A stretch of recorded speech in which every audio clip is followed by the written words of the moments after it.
for a lot of reasons. And it's an honor to have you in this very nice venue across the street from the White House. And thank you all for being here as we take a major step to ensure the United States is fully prepared to welcome the world to Los Angeles for the 2028 Summer Olympic Games. Very exciting day in my life when we got nominated and we ultimately got it.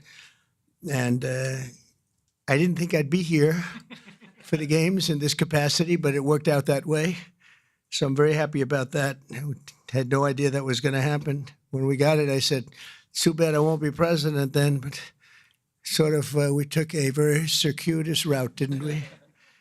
In my first term, we were instrumental in helping the city of Los Angeles win the bid to bring the Olympic torch back to American soil. And today I will sign an executive order establishing the White House Task Force on the 2028 Summer Olympics, mobilizing the entire federal government to ensure the games are safe, seamless, and historically successful. It's going to be amazing. I think it's going to be amazing.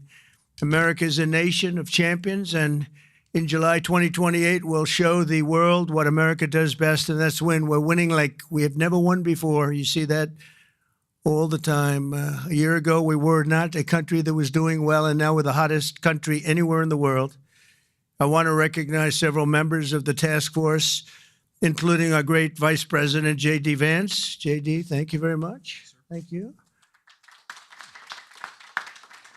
Our equally great Attorney General, Pam Bondi. Pam, thank you very much, Pam. Secretary of Homeland Security, Christy Kerr. Christy Kerr. Do you know who Christy Kerr is? She's a friend of mine, great golfer. Christy, no, she's a better golfer than you. That's the only thing, but you're better at a lot of other things. But I want to thank you for being here, for doing an unbelievable job, really an unbelievable job. FCC Chairman, Brendan Carr. Brendan, thank you. Thank you, Brendan. Doing a great job. White House Chief of Staff, Susie Wiles, most powerful woman anywhere in the world. She's rated the most powerful woman in the world, and I agree with that. And Deputy Chiefs of Staff, Stephen Miller. Stephen, thank you. What happened to Stephen? We never want to miss Stephen. He's an MVP candidate. Dan Scavino, another MVP. James Blair, Taylor Budovich, and Nick Luna. Thank you all. Great group of people. They're going to be very much involved. I also am grateful to be joined by two of Team USA's strongest and fastest competitors, retired gold medalist and gymnast and member of the LA 28 Athletes Council, Nastasia Lukin. Nastasia, how are you, Nastasia? Good. I don't know you, but I've watched you. You're very talented. I would not want to do what you do. This is much easier, believe me. It's incredible what you've done, along with retired gold medal Paralympian, swimmer, and board member of the U.S. Olympic Committee, Brad Snyder. Brad, thank you very much, Brad. It's a great honor. Thank you. Chairman of the 2028 Olympic Games, Casey Wasserman, a friend of mine for a long time. Casey, thank you very much. Casey, great job.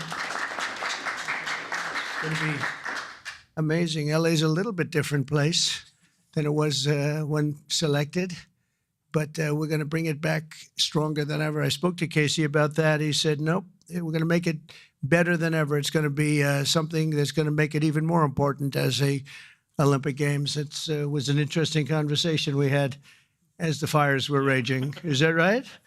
And I appreciated that very much. And CEO Reynold Hoover. Reynold, thank you very much. Thank you very much. Great honor. I also want to welcome the chair of the U.S. Olympic Committee, Gene Sykes. Gene, thank you. Thank you, Gene, very much. And thank him for recently banning men from competing in women's sports. That's a big deal. Thank you very much. It's amazing the way I don't hear any applause for that when everyone feels it. It's a 97, don't worry about it. That's a 97-3. It's not 80-20, it's 97-3. But nobody wants to clap. It's crazy.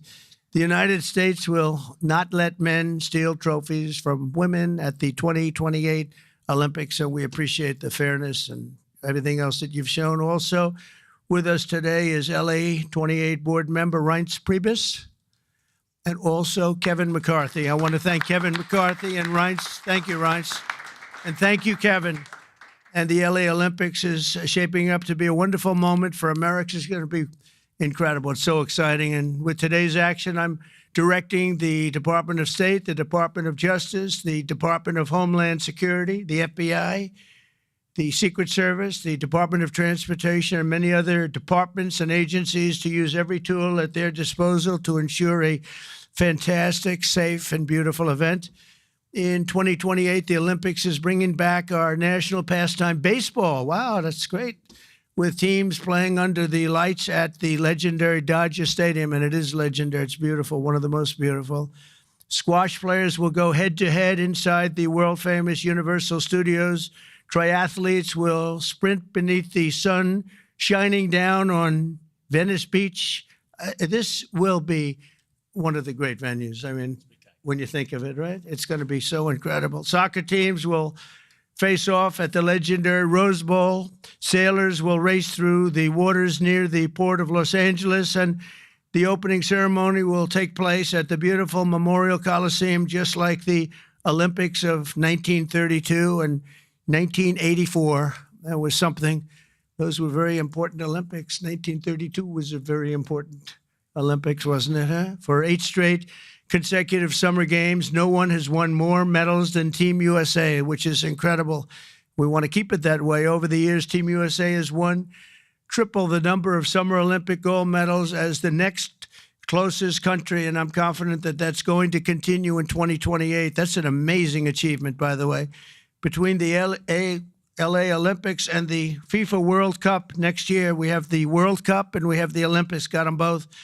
It's a great time to be a sports fan in America. And maybe, you know, I don't want to say most importantly, but it is a celebration of 250 years. We have our 250th anniversary also during the year. And it's going to be between the three of them. I think there'll be no other time that we've ever had in our history like that. So I'd like to ask the LA Olympics Chairman, Casey Wasserman, to say a few words. And I appreciate it very much, Casey. Great job you've done. Thank you very much.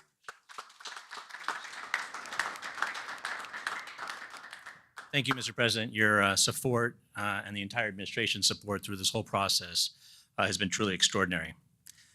In just 1,074 days, yes, we're counting, sir, the eyes of the world will be on this country as we open the 2028 Olympics. And it feels just like yesterday, and you were just president-elect in December of 2016, that you leaned into this process back then. And you've been supportive and helpful every step of the way, and we wouldn't be here without you, so we greatly appreciate all your support. Thank you very much. Our games plan is near final. We've announced a competition schedule. Some of the greatest brands in America have stepped up to support these Olympic Games as commercial partners. And now with the creation of this task force, we've unlocked the opportunity to level up our planning and deliver the largest and, yes, greatest games for our nation ever. We expect more than 150 heads of state will come to the Games. We'll host approximately 11,000 Olympic and 4,500 Paralympic athletes. They'll participate in 800 competitions at 49 competition venues. This will be the equivalent of producing 7 Super Bowls a day, sir, for 30 days. Yeah. But we are now focused more than ever on delivery, and we can't do this alone. I want to thank President Trump and the entire administration for their support and their partnership as we work to bring these games home. These will be truly America's games. We expect millions of fans from around the country to participate and attend events. And for the first time in history, we're going to take the Olympic torch relay to all 50 states. The most states it's ever gone to is 38, but in 2028, we will touch all 50 states. And sir, if you'd like to run on Park Avenue again to revisit history, you're more than welcome. And we're thrilled. But this administration has delivered critical security funding in the recent bill that will be used by local and state agencies and the federal government to make sure that our games are safe and secure and ultimately the best place to experience and be an Olympic fan. We remain incredibly confident in our ability to deliver the greatest games ever, and that starts with the support of this administration every step of the way. Thank you, sir. Thank you.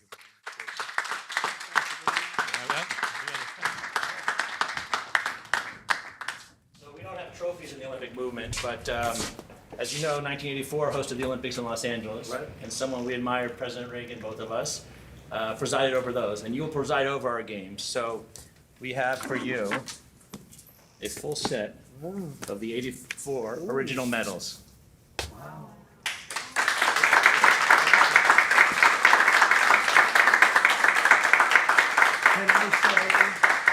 Can I say that I won them athletically? Yes, sir.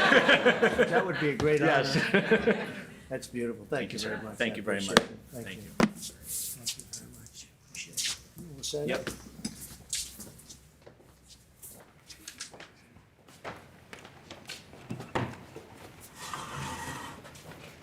Okay, come on around, everybody. This is a big one here.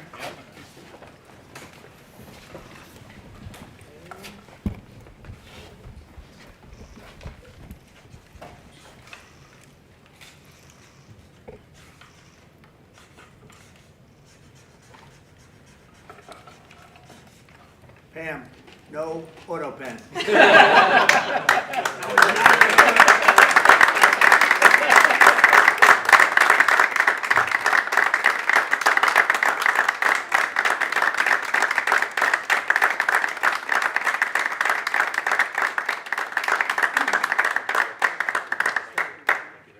Fantastic. Thank you very much. Mr. President, Mr. President, Mr. President, Mr. President, Mr. President,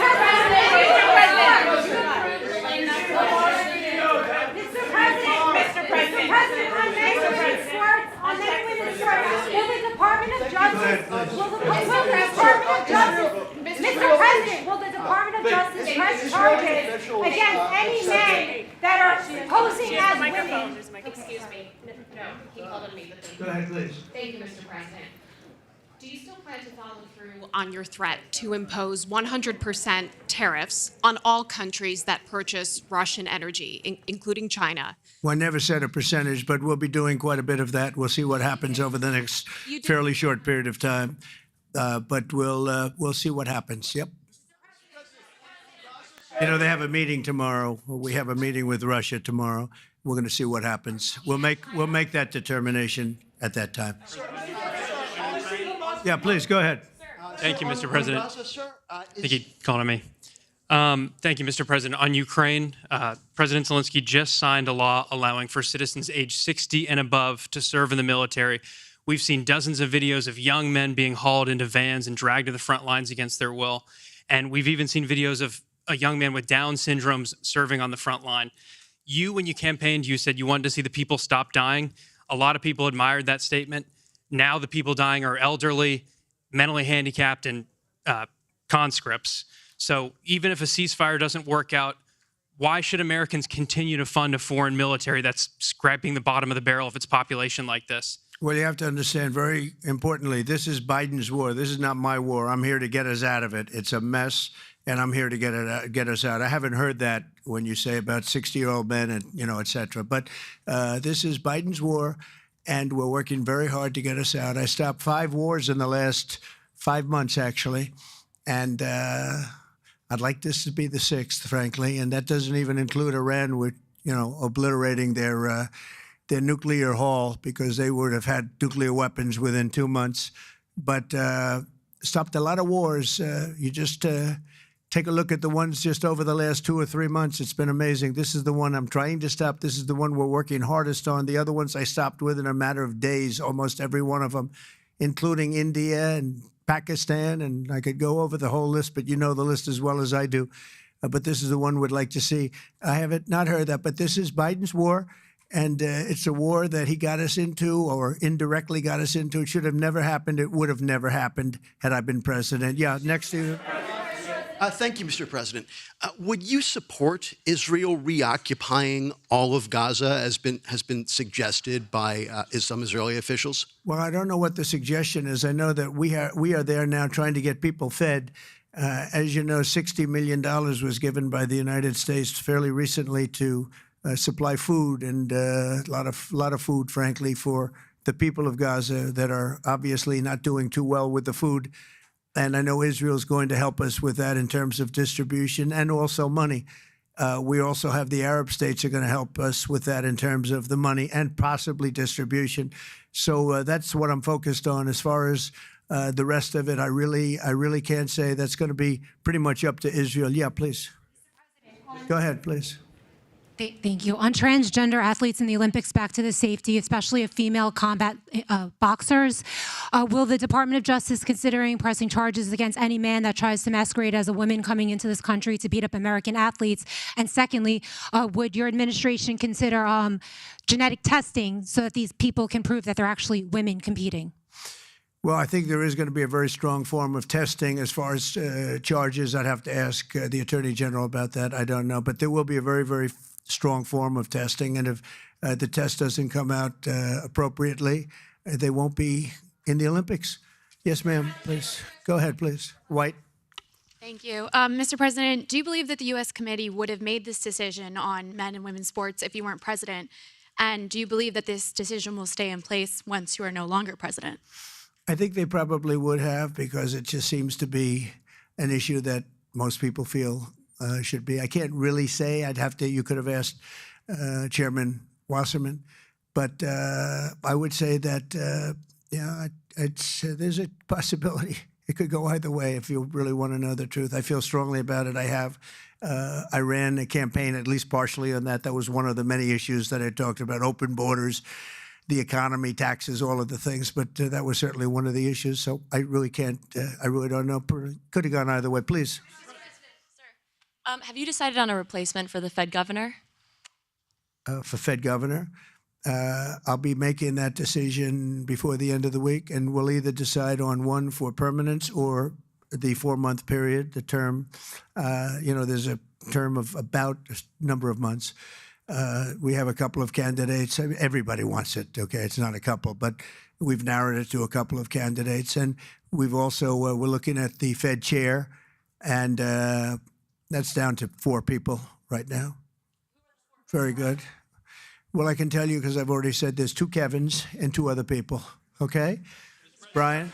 Thank you, Mr. President. This has to do with the safety aspect of the Olympics. What can you do as a president to ensure that Southern California, the greater Los Angeles area, is safe from any fire danger, that the state clears away brush in state parks, the reason why this last fire happened in Pacific Palisades? What can you ensure for that? Well, as you know, Brian, we have, I've been fighting with them for a long time about allowing the water to come down from the Pacific Northwest, essentially.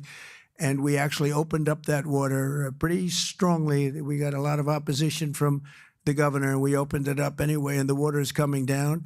That we want it opened further. They have a lot of water. They send it out into the Pacific Ocean in order to protect the smelt. It's a little tiny fish that's not doing very well, especially when they don't have water. They really do badly, okay? But it's a fish, environmentally protected, even though it's in many other areas. I think they just use that as an excuse to smelt. You'll check that out. But I think it's just an excuse.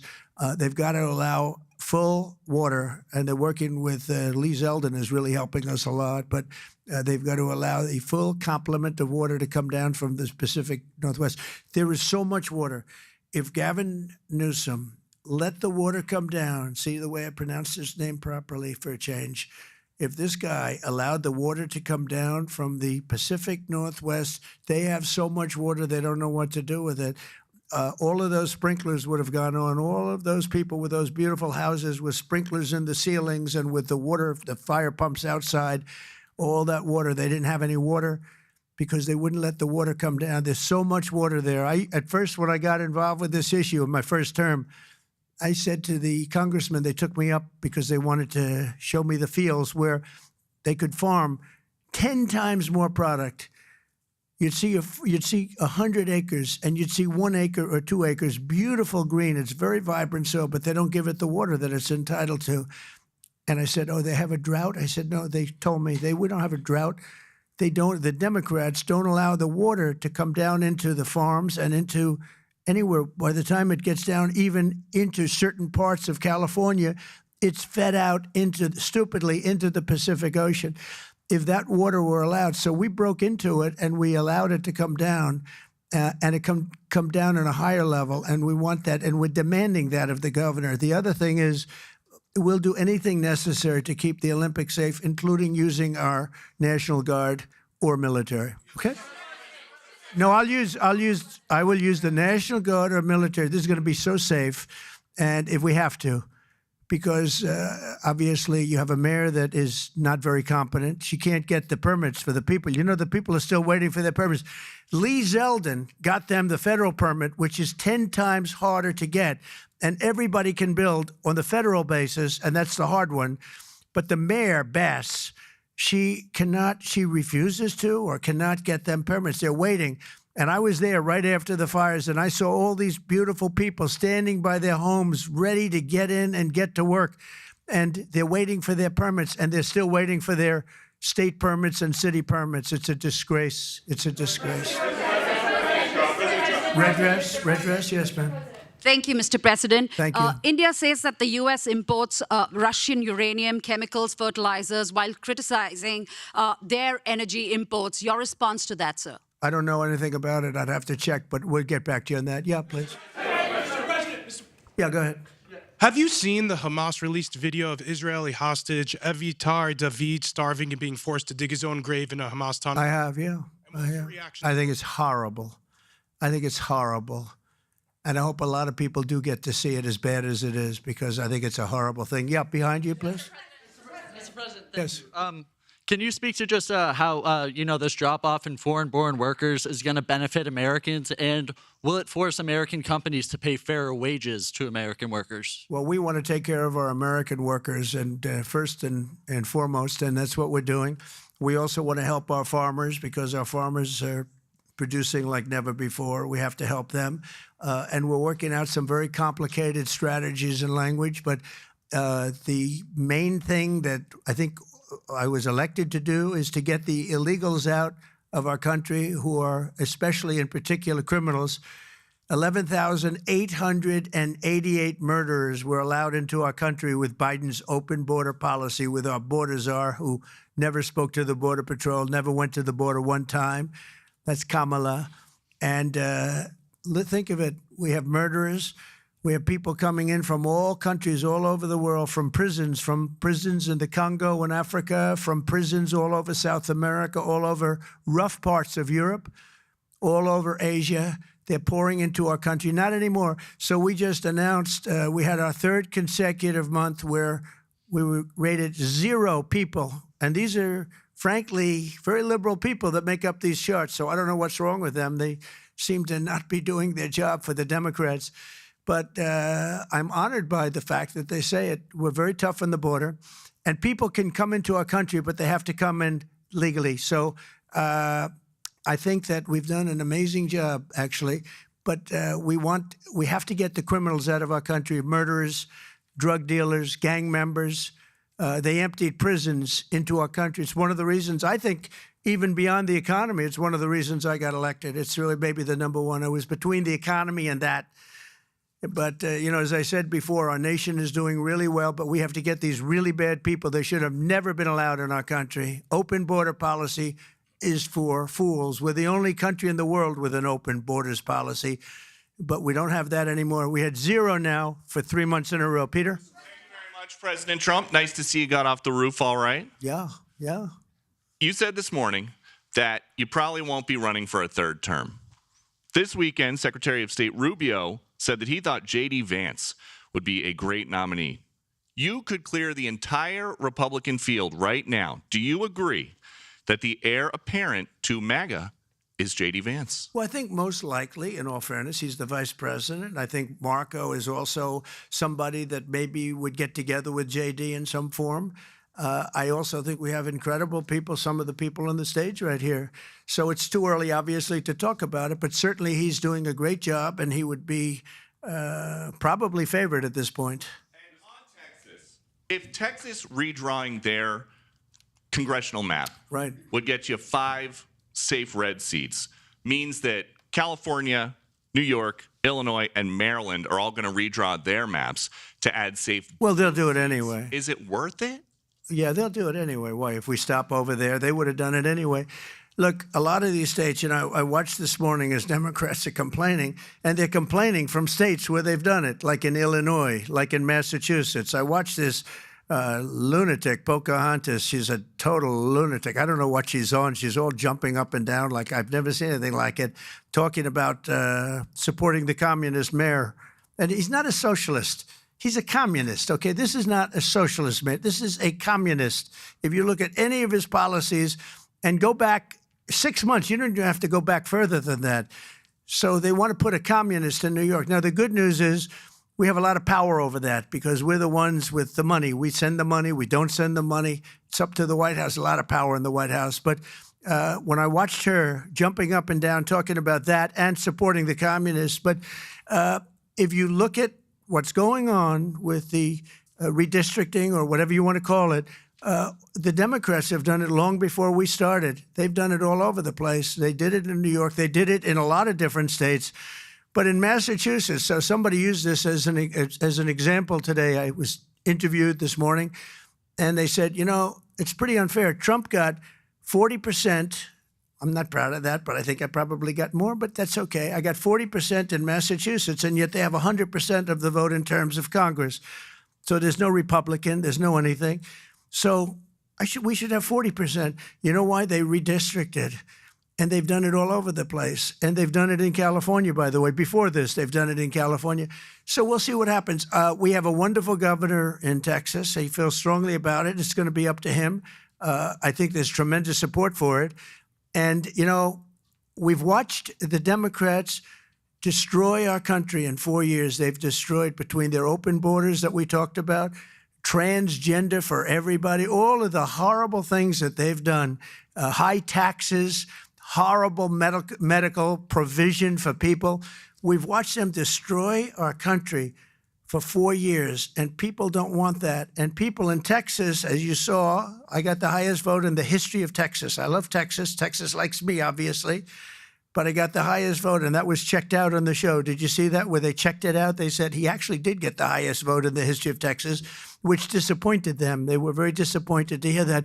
But Texas is a place that's done very well with a free enterprise kind of an attitude, with the exact opposite of what's happening in New York with a communist mayor. And they know what they're doing, and they're doing the right thing. Yeah. Two questions for you.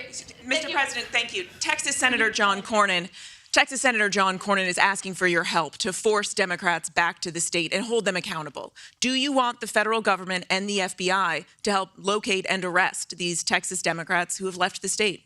Well, I think they've abandoned the state. Nobody's seen anything like it, even though they've done it twice before. And in a certain way, it almost looks like they've abandoned the state. It looks very bad. Yeah, go ahead, please. Should the FBI get involved? Should the FBI get involved? Well, they may have to. They may have to. No, I know they want them back. Not only the Attorney General, the governor wants them back. If you look, I mean, the governor of Texas is demanding they come back. So a lot of people are demanding they come back. You can't just sit it out. You have to go back. You have to fight it out. That's what elections are all about. Yeah, please. Thank you so much, President Trump. Two questions for you. One, were you aware of and did you personally approve the prison transfer for Ghislaine Maxwell that your Justice Department? I didn't know about it at all. No, I read about it just like you did. And do you believe that she is? It's not a very uncommon thing. Do you believe that she's credible to be listening to? Your Deputy Attorney General sat down with her recently. Well, let me tell you, he's a very talented man. His name is Todd Blanche. He's a very legitimate person, very high, just a very highly thought of person, respected by everybody. And I didn't talk to him about it, but I will tell you that whatever he asked would be totally appropriate, and it's not an uncommon thing to do that. And I think he probably wants to make sure that, people that should not be involved or aren't involved are not hurt by something that would be very, very unfortunate, very unfair to a lot of people. But I will say this, Todd Blanche is one of the most highly respected people you'll ever meet. So I know this. I didn't discuss it with him, but anything he talked about with her, or the fact that he did that, not unusual, number one, and most importantly is something that would be totally above board. Please. Yeah, please, go ahead. Thanks, Mr. President. Mr. President, how much more would you like Doge to cut from the federal government? Well, it's not so much Doge anymore. And by the way, I have to say that somebody from Doge was very badly hurt last night. You saw that. A young man who was beat up by a bunch of thugs in D.C. And either they're going to straighten their act out in the terms of government and in terms of protection, or we're going to have to federalize and run it the way it's supposed to be run. But it's not a question of Doge. We have great people, secretaries and all, working with Doge and cutting with I said with a scalpel as opposed with an axe. They're cutting with a fine-tooth comb, and they're getting rid of people that aren't doing their job, or bad people, or bad things, bad policy, et cetera, et cetera. And I think we've been very successful in that. And there's more cutting to do, but there's also more getting. We want smart people in government. Our country is doing great. I think we are doing probably, maybe in many ways, better than we've ever done before. You know, we're taking in trillions, not billions, trillions and trillions of dollars from other countries who, for years, took advantage of us. They took advantage of the United States like we were children, and that's not happening anymore. Now they're paying a lot of money, and they're paying hundreds of billions of dollars. Individual countries paying hundreds of billions of dollars. You're seeing what everybody else is seeing. And we have a lot of things we can do. You know, one of the questions asked of me this morning is, are you going to make a dividend to the people? And the purpose of what I'm doing is primarily to pay down debt, which will happen in very large quantity. But I think there's also a possibility that we're taking in so much money that we may very well make a dividend to the people of America. Thank you all very much. Thank you. Thank you very much. Thank you.